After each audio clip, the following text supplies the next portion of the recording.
Let's be honest for a second. We all have that moment. Maybe it happens when you catch a glimpse of yourself in a shop window, and for a split second, you don't recognize the person staring back.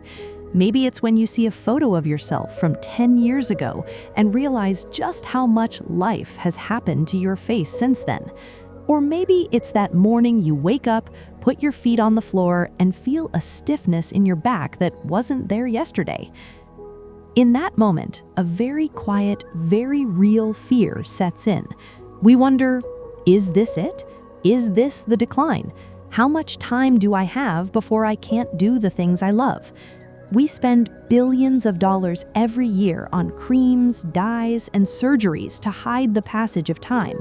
We obsess over the aesthetics of aging. But here is the hard truth that nobody tells you in a beauty commercial. The mirror is lying to you. Your wrinkles do not predict how long you will live. Your gray hair does not predict the quality of your final decades. True aging, the kind that determines whether you spend your 80s in a nursing home bed or hiking in the Alps, happens deep beneath the surface. It happens in the engine room of your cells. Welcome back to EDUx Talks. Today, we aren't talking about how to look younger, we are talking about how to be younger. We're diving into the science of longevity to look at the 3 absolute best predictors of how well you will age.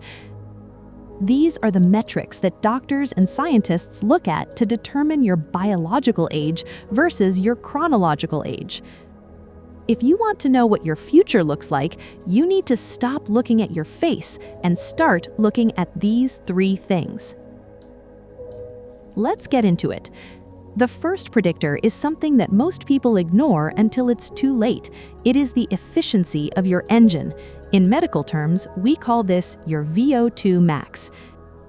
Now, stay with me. I know that sounds technical jargon for elite athletes, but it is actually the single strongest correlate of all-cause mortality. Put simply, your VO2 max is a measurement of the maximum amount of oxygen your body can utilize during intense exercise. Think of your body like a car. You might have a beautiful paint job, that's your skincare routine. You might have great tires, that's your shoes. But if the fuel pump cannot get gas to the engine, the car doesn't move. VO2 max is your fuel pump. It measures how well your heart pushes blood and how well your muscles extract oxygen from that blood. Why is this the #1 predictor? Because life requires energy. As we age, our ability to process oxygen naturally declines about 10% per decade after age 30. If you start with a low tank and then you lose 10% every decade, eventually you reach a threshold where you cannot do the basics of daily living. When your VO2 max drops below a certain point, you can't walk up a flight of stairs without gasping. Drop lower and you can't carry your own groceries. Drop lower still and getting up from a chair becomes an Olympic event. The people who age successfully, the 80-year-olds who are still traveling and gardening, maintain a high VO2 max. They built a massive reserve engine in their 40s and 50s so that the natural decline didn't bankrupt them. So ask yourself, when was the last time you were truly out of breath, not just tired, but winded?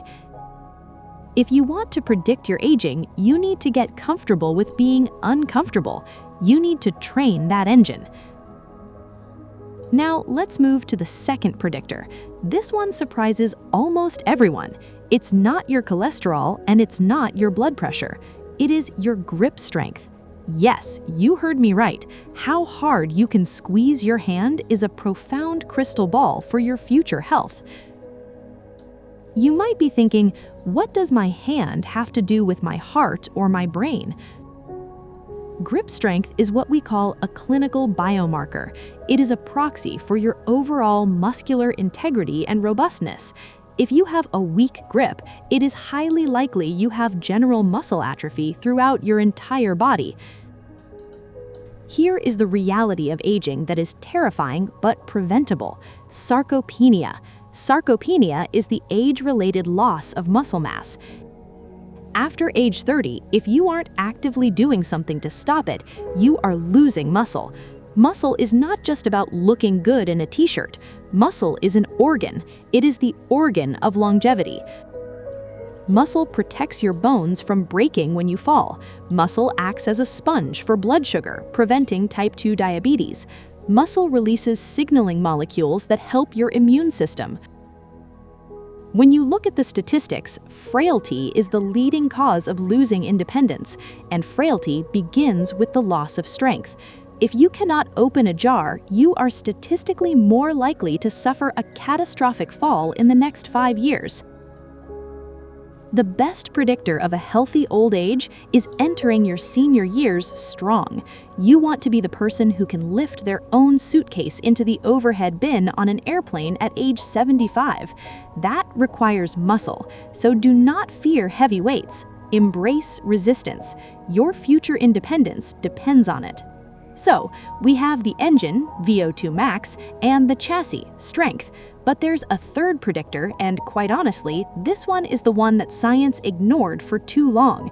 This one isn't physical. It's not about the gym. The third best predictor of how well you will age is social connection and community.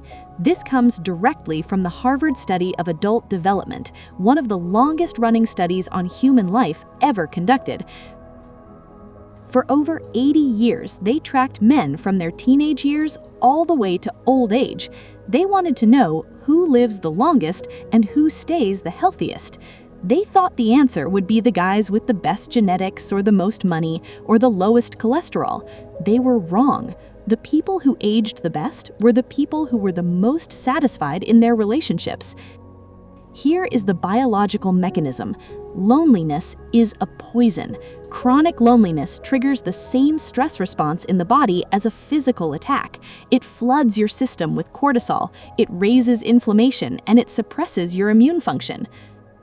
Some studies suggest that being socially isolated is as dangerous to your health as smoking 15 cigarettes a day. On the flip side, strong relationships are a buffer.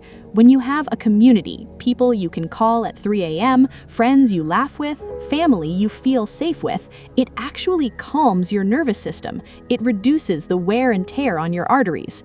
We live in a world that tells us to hustle, to grind, to be independent. But if you want to age well, you need to invest in friendship just as much as you invest in your retirement fund. You cannot be a lone wolf and expect to live a long, healthy life. We are pack animals. We wither in isolation. So, let's bring this all together. You want to know your future? You want to know how you will age? Look at your engine. Can you move your body and get your heart rate up? Look at your frame. Are you strong enough to protect yourself and handle the physical world? And look at your circle.